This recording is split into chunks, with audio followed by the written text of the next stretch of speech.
और ये एक जांच का विषय है कि कौन सी राजनीतिक ताकतें और कौन सी विदेशी ताकतें उन आतंकवादियों के पीछे हैं। ये भारत की एकजुटता पर भी, अखंडता पर भी, एकता और अखंडता पर भी नुकसान देने वाली बात होगी।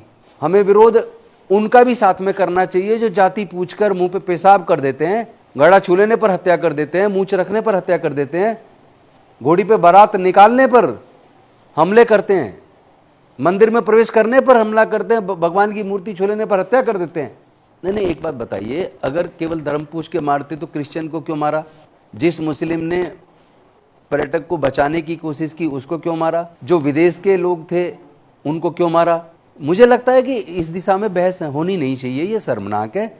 हमें हर चीज़ को धार्मिक चश्मे से देखने की बजाय इस दृष्टि से देखना चाहिए कि आतंकवादी की कोई जाति और धर्म नहीं होती। आतंकवादी आतंकवादी होता है, उसका काम आतंक पैदा करना होता है, डर का माहौल पैदा करना होता है। देखिए, सबसे पहले तो जो पहलगाम के अंदर कायरतापूर्ण कार्रवाई करके आतंकवादियों ने हमारे बेकसूर लोगों की हत्या की है, चाहे वो विदेशी भारत के अलग अलग राज्यों से आए पर्यटक हों, हम इस कायरतापूर्ण कार्रवाई की भर्त्सना करते हैं। और जिनके घर से जिन्होंने अपने बच्चों को खोया है, हम उनके परिवार के प्रति संवेदना व्यक्त करते हैं।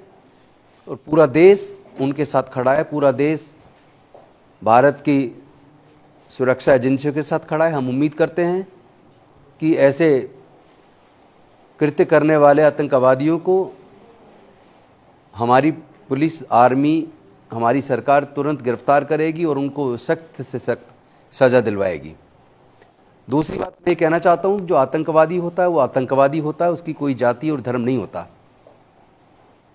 हर वो व्यक्ति जो टेरर क्रिएट करता है, जो समाज में डर पैदा करता है, चाहे वो बॉर्डर पे करे, चाहे वो किसी भी राज्य में करे, चाहे कोई जातीय धर्म के नाम पे करे, किसी भी नाम पर जो टेरर क्रिएट करता है, डर पैदा करता है, आतंक का माहौल पैदा करता है, मैं ऐसे सभी लोगों को आतंकवादियों की श्रेणी में मानता हूँ। ऐसी अनेकों घटनाएं भी, बुलंदशहर की भी एक वीडियो अभी आई है 2 दिन पहले, कि वहाँ जाति पूछकर तेज रफ्तार चलाकर दलितों को कुचल दिया, जिसमें एक बुजुर्ग महिला की डेथ हो गई। ऐसी अनेकों वीडियोस देखने को मिलती हैं। ये जो वीडियो पहलगाम से आई है, ये नफरत फैलाने वाली है। और ये तो ऐसा लगता है जैसे राजनीति से प्रेरित हो, क्योंकि आतंकवादी की कोई जाति धर्म नहीं होता, तो फिर वो धर्म पूछ के अगर कर रहे हैं, ये पूछ के करने से फायदा किसको होगा और नुकसान किसको होगा, ये एक सोचने का विषय है। और ये एक जांच का विषय है कि कौन सी राजनीतिक ताकतें और कौन सी विदेशी ताकतें उन आतंकवादियों के पीछे हैं जिन्होंने इस तरह से नृशंस हत्याकांड को अंजाम दिया। और धर्म पूछ के अगर किया है, क्योंकि उसमें मुस्लिम भी मरे, उसमें क्रिश्चियन भी मरे और उसमें हिंदू भी मरे, क्या में ज़्यादा मरे। लेकिन मारने वालों को अगर हम धर्म से और जाति से देखेंगे तो ये अन्याय हो जाएगा।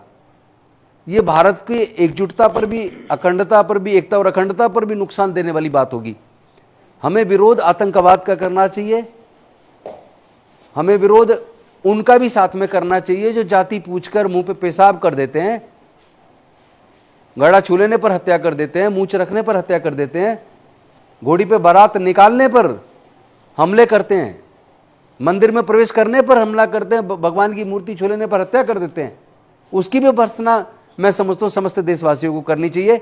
जो धर्म के ठेकेदार ज़्यादा इस पे बात कर रहे हैं, जो अपने आप को मुख्य मीडिया चैनल के तो जो इस पे ज़्यादा बात कर रहे हैं, मैं तो ये मानता हूँ कि वो इस पे चर्चा क्यों नहीं करते। जब किसी आए दिन, हम तो रोज पूरे देश से रोज हमारे पास इस तरह के फोन आते हैं, इस तरह की वीडियो जाती हैं, जब आए दिन जाति पूछकर जाति की वजह से हमारे लोगों को मारा जा रहा है, अपमानित किया जा रहा है, हत्याएं की जा रही हैं। भर्त्सना हर गलत काम की, हर अपराध की भर्त्सना होनी चाहिए, हर अपराधी को सजा मिलनी चाहिए।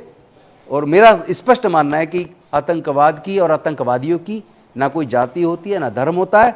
ऐसे लोगों की जो जगह है वो जेल की सलाखों के पीछे होनी चाहिए, चाहे वो कोई भी हो।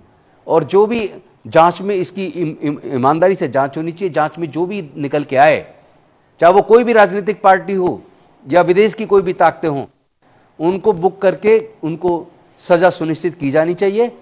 लेकिन मुझे इस बात का दुख है कि पुलवामा की घटना को 5 साल से ज़्यादा हो गए, हमारे इतने सारे जवानों को मार दिया, जहां कश्मीर में चप्पे चप्पे पर पुलिस होती है, आर्मी होती है, चप्पे चप्पे पर गाड़ियों की जांच होती है, और वहां 300-350 किलो आरडीएक्स लेकर एक गाड़ी कैसे पहुंच गई, जहां से कानवाई निकल रहा था, जहां से पूरा काफिला सैनिकों का, उसको जाके टकरा के जिस तरह हत्याकांड को अंजाम दिया, उसमें कोई राजनीति तो नहीं है। चूंकि अभी तक जांच कुछ रिजल्ट ना आना, अभी तक भी ये पता न लग पाना कि उसके पीछे कौन थी, कौन सी ताकतें थी, तो ये निस्संदेह कि हमें दुख पैदा करती हैं।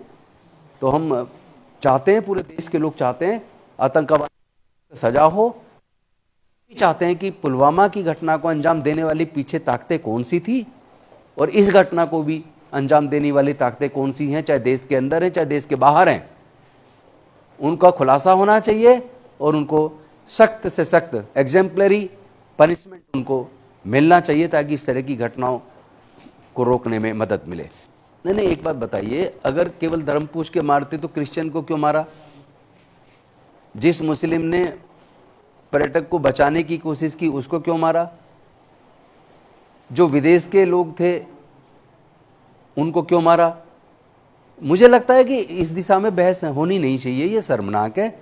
हमें हर चीज़ को धार्मिक चश्मे से देखने की बजाय इस दृष्टि से देखना चाहिए कि आतंकवादी की कोई जाति और धर्म नहीं होती। आतंकवादी आतंकवादी होता है, उसका काम आतंक पैदा करना होता है, डर का माहौल पैदा करना होता है।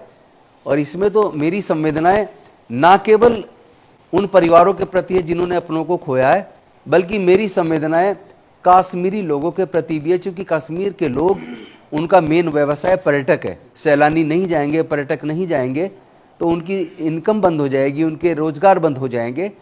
तो उस दृष्टि से भी सोचने की ज़रूरत है कि जो पीड़ित परिवार हैं जिन्होंने अपनों को खोया, उनको तो अपूर्णीय क्षति हुई है, लेकिन जो कश्मीर के लोग जो सैलानियों को बहुत सम्मान की दृष्टि से देखते हैं, उनका आतिथ्य सत्कार करते हैं, उनके भी रोजगार पे बहुत बड़ा हमला हुआ है। और ये इसमें जांच स्पष्ट तरीके से ईमानदारी से होनी चाहिए और दोषियों को सजा सुनिश्चित होनी चाहिए।